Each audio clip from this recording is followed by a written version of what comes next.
So let's quickly look at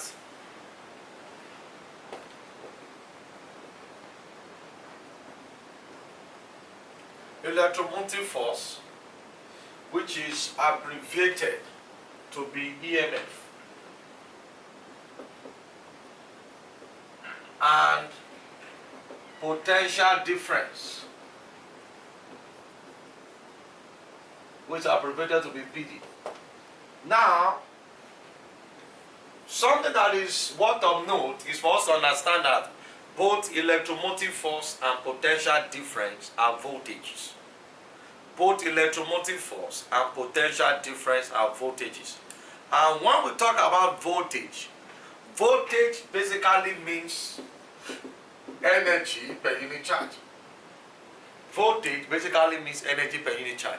And as I've said, both electromotive force and potential difference are voltage. So both of them are energy per unit charge. If you have an electric circuit in which a power supply is connected to that circuit, and I have a resistor in that circuit, I also have a lamp in that circuit. In this power supply, electrical energy is generated from chemical energy in this power supply, which is a battery. The electromotive force of this battery is the electrical energy per unit charge transformed from other sources of energy. So electromotive force is basically the voltage of an electric source. So electromotive force of this battery here is the electrical energy per unit charge transformed from chemical energy. If I'm dealing with an electric dynamo also, electromotive force of an electric dynamo is the electrical energy per unit charge transformed from mechanical energy. So electromotive force of an electric source is the electrical energy per unit charge transformed from other forms of energy. So electromotive force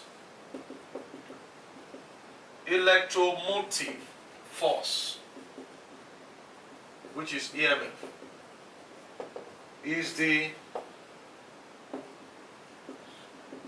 electrical energy per unit charge transformed from other forms of energy. So we can say that the electromotive force, EMF, is the electrical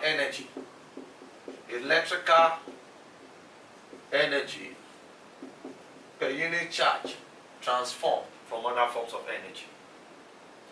So that's why we say electromotive force has to do with the electric source. So in this electric source, electric energy is produced by unit charge from other forms of energy. That is why the electromotive force of this electric source is the electric energy per unit charge transformed from other forms of energy. That electric energy is then supplied to a resistor. As the electric energy flows through this resistor, the electric energy is converted to heat energy. So the potential difference of this resistor now is the electric energy per unit charge transferred into other forms of energy. As the electric energy flows through the lamp, the electric energy is converted to light energy. So the potential difference across the lamp is the electric energy per unit charge transferred into light energy. So in general, potential difference, PD, is the electrical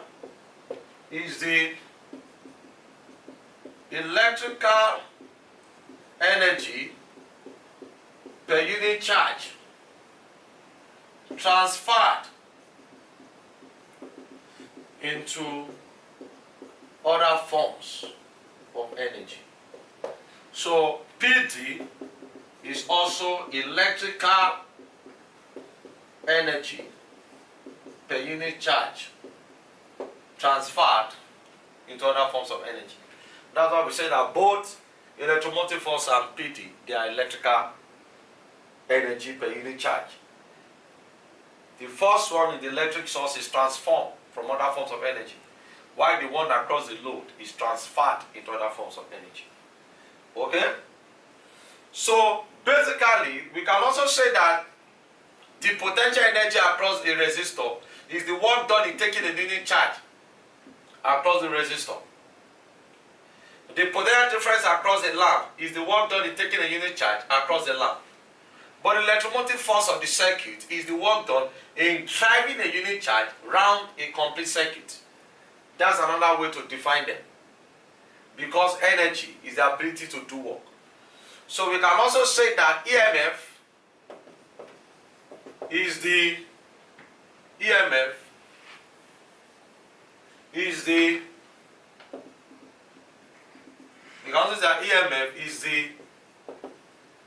electrical energy. No, I've defined it like this. So I can say EMF is the work done in taking a unit charge around a complete circuit. While potential difference